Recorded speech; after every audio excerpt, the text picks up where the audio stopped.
आइए बात करते हैं बिग ब्रेकिंग न्यूज में देश से जुड़ी आपके काम की कुछ बड़ी खबरें। महाराष्ट्र में घटी फिर पालघर जैसी घटना, साधुओं की पिटाई को लेकर शिंदे सरकार पर भड़की शिवसेना। महाराष्ट्र के सांगली जिले में बच्चा चोरी के शक में 4 साधुओं पर भीड़ ने हमला कर दिया। यूपी के रहने वाले 4 साधु एक कार में कर्नाटक के बीजापुर से पंढरपुर के मंदिर की ओर जा रहे थे। वो सोमवार को गांव में एक मंदिर में रुके थे। बताया जा रहा है कि रास्ता पूछने के दौरान भीड़ ने साधुओं पर हमला कर दिया। वहीं साधुओं की पिटाई पर सियासत तेज हो गई है। इस घटना को लेकर शिवसेना ने कहा कि शिंदे सरकार में कानून व्यवस्था फेल है। गुजरात बनेगा सेमीकंडक्टर का हब। वेदांता ने की ताइवान की कंपनी फॉक्सकॉन के साथ ज्वाइंट वेंचर की घोषणा। अहमदाबाद के पास बनने वाले इस प्रोजेक्ट पर 1.54 लाख करोड़ रुपए का निवेश होगा। संयुक्त उपक्रम में वेदांता का हिस्सा 60% होगा, जबकि ताइवान की कंपनी की 40% हिस्सेदारी होगी। वेदांता ग्रुप के चेयरमैन अनिल अग्रवाल ने घोषणा के बाद किया ट्वीट। भारत की अपनी सिलिकॉन वैली अब एक कदम और करीब आ गई है। भारत न केवल अब अपने लोगों की डिजिटल जरूरतों को पूरा कर सकेगा, बल्कि दूसरे देशों को भी भेज सकेगा। चिप मांगने से चिप बनाने तक की यह यात्रा अब आधिकारिक तौर पर शुरू हो गई है। राहुल गांधी की भारत जोड़ो यात्रा के दौरान गोवा में कांग्रेस को लगा बड़ा झटका। 11 में से 8 विधायक बीजेपी में हो गए शामिल। सीएम सावंत ने प्रेस कॉन्फ्रेंस कर कांग्रेस पार्टी पर कसा तंज, कहा गोवा में कांग्रेस छोड़ो यात्रा शुरू। क्वीन एलिजाबेथ के अंतिम संस्कार में शामिल होंगी राष्ट्रपति द्रौपदी मुर्मू। राष्ट्रपति द्रौपदी मुर्मू सोमवार को महारानी एलिजाबेथ द्वितीय के राजकीय अंतिम संस्कार में शामिल होने और भारत सरकार की ओर से संवेदना व्यक्त करने के लिए 17 सितंबर को लंदन का दौरा करेंगी। महारानी एलिजाबेथ द्वितीय का पिछले गुरुवार को हुआ था निधन। ज्ञानव्यापी मामले में हिंदू पक्ष ने इलाहाबाद हाई कोर्ट में दाखिल की कैविएट, न हो एक पक्षीय आदेश। हिंदू पक्ष ने ज्ञानव्यापी मामले में इलाहाबाद हाई कोर्ट में कैविएट फाइल की है, ताकि मामले में एक पक्षीय आदेश न हो। अगर मस्जिद समिति द्वारा वाराणसी अदालत के आदेश के खिलाफ याचिका दायर करेगी तो हाई कोर्ट कैविएट दाखिल होने की स्थिति में बिना हिंदू पक्ष को सुने आदेश नहीं देगा। आपको बता दें कि कैविएट एक अनुरोध पत्र होता है, जिसमें कहा जाता है कि दूसरे पक्ष को सुने बिना अदालत कोई आदेश पारित न करे। आजम खान को पड़ा दिल का दौरा, दिल्ली में कराया गया भर्ती।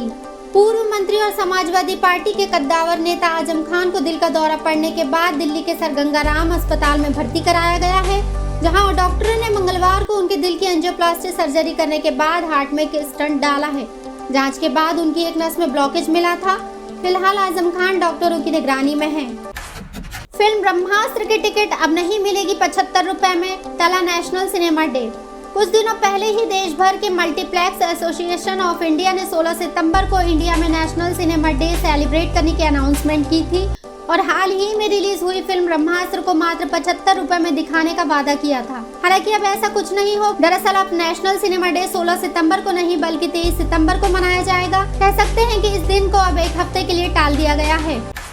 हैदराबाद में बाढ़ के पानी में मिली डेविल फिश, लोगों को नहीं हो रहा आंखों पर यकीन। हैदराबाद में लगातार कुछ दिनों से हो रही भारी बारिश बीते सोमवार थमते थमते कुछ ऐसा दिखा गई जिसे देखकर हर कोई अचंभित है। हाल ही में जल भराव वाले इलाके में एक स्थानीय महिला को एक दुर्लभ डेविल फिश मिली, जिसकी तस्वीरें और वीडियो सोशल मीडिया पर जमकर वायरल हो रहे हैं। वीडियो में दिख रही महिला के हाथ में एक सकरमाउथ कैटफिश को देखा जा सकता है, जिसे डेविल फिश भी कहा जाता है। देश के कई राज्यों में लंपी वायरस ने मचाया कहर, लाखों पशु आ चुके हैं चपेट में। पशुओं में लंपी रोग इन दिनों भारत में तेजी से फैल रहा है।